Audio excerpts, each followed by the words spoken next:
यशस्वी नेतृत्व में विकास की ओर तेजी से बढ़ते भारत, दक्ष और पूरी दुनिया के समकक्ष भारत की एक तस्वीर देखी है।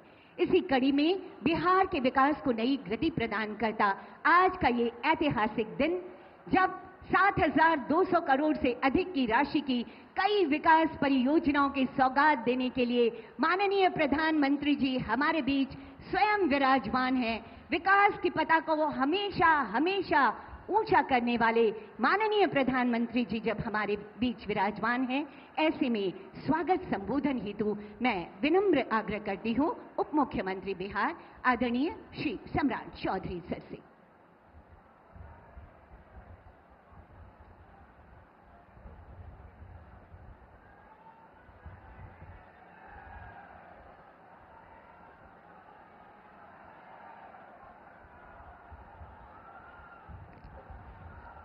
एक बार जोर से बोलिए, भारत माता की, भारत माता की जय जय श्री राम।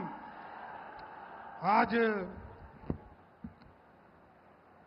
इस मोतिहारी की पावन धरती, महात्मा गांधी जी को जिस इलाके ने बापू की संज्ञा दी, महात्मा बनाया, चंपारण की इस धरती पर एक बार सभी लोगों से आग्रह करूंगा कि देश के यशस्वी प्रधानमंत्री और दुनिया के सबसे लोकप्रिय नेता का पूरे चंपारण के लोग एक बार जोरदार ताली बजाकर स्वागत करने का काम कीजिए। साथियों,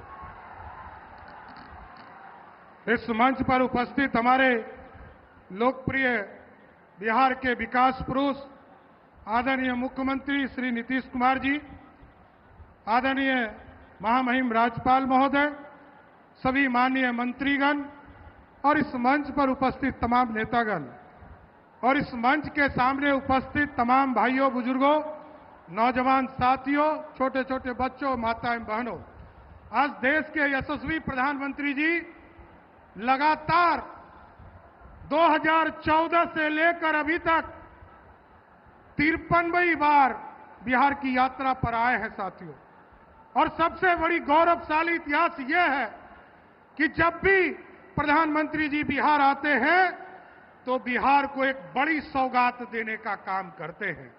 और इस बार जब 2024 में आदरणीय प्रधानमंत्री नरेंद्र मोदी जी फिर से तीसरी बार प्रधानमंत्री बने, तो जो हमारा गौरवशाली इतिहास था, जिस अखंड भारत का सपना पंडित चाणक्य और सम्राट अशोक ने देखा था, जिसने नालंदा स्थापित किया था, नालंदा यूनिवर्सिटी स्थापित करवाने का काम किया था, पहली बार जब प्रधानमंत्री बनकर आए तो बिहार का गौरवशाली इतिहास नालंदा को फिर से स्थापित करने का काम किया था। साथियों, और उसी तरह जब फिर आए, आदिवासी के कल्याण के लिए जमुई आए और वहां भी लगभग 7,000 करोड़ की योजना आदिवासी कल्याण के लिए प्रधानमंत्री आदिवासी कल्याण सभा जो डिपार्टमेंट है उसके माध्यम से लगभग 7,000 करोड़ रुपया खर्चा बिहार के लोगों के बीच समर्पित करने का काम किया।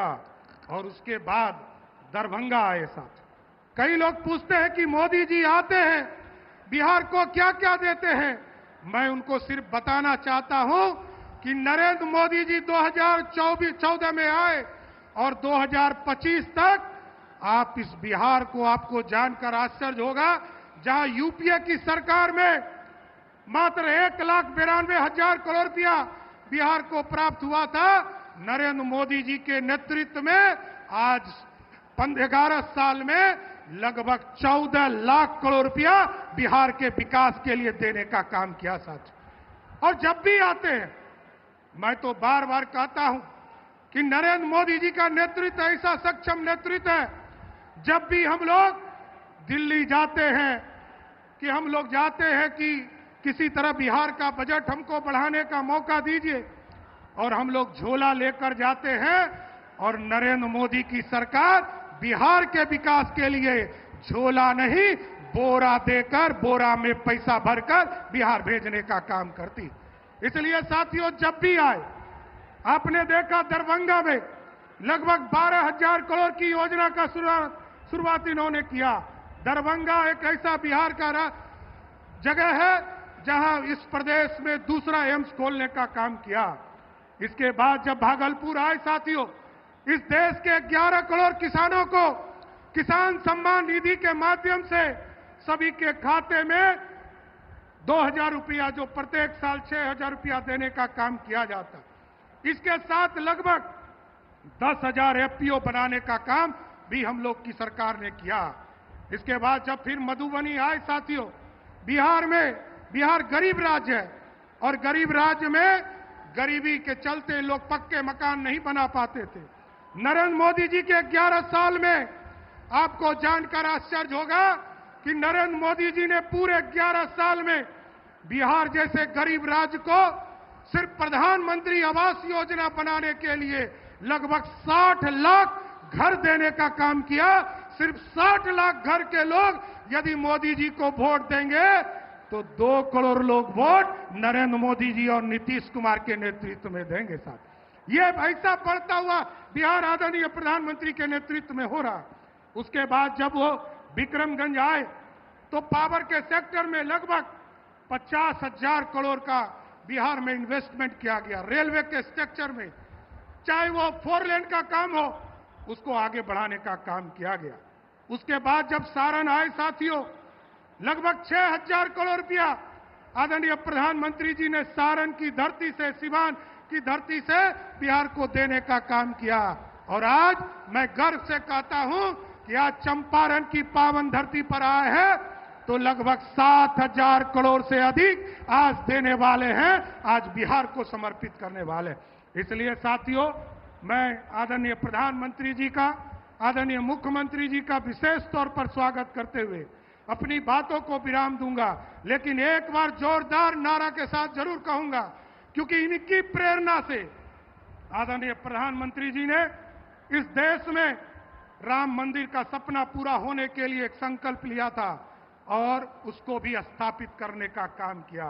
आपके प्रेरणा से, प्रधानमंत्री जी के प्रेरणा से, आदरणीय गृह मंत्री जी के प्रेरणा से आदरणीय नीतीश कुमार जी ने जिस तरह अयोध्या में भव्य राम मंदिर स्थापित किया गया है, उसी तरह मां सीता को भी सीता मंदिर में स्थापित करने का काम बिहार की सरकार करने जा रही है साथ। इसलिए मैं आप लोगों के माध्यम से जरूर प्रधानमंत्री जी का फिर से स्वागत करता हूं और धन्यवाद देता हूं कि लगातार इसी तरह बिहार आते रहिए और बिहार के विकास को जिस तरह नीतीश कुमार जी ने लालटेन मुक्त करके आज 125 यूनिट बिजली सब्सिडी के तौर पर बिहार के गरीबों को देने का काम किया है, इसी तरह बिहार आते रहिए। बहुत बहुत धन्यवाद।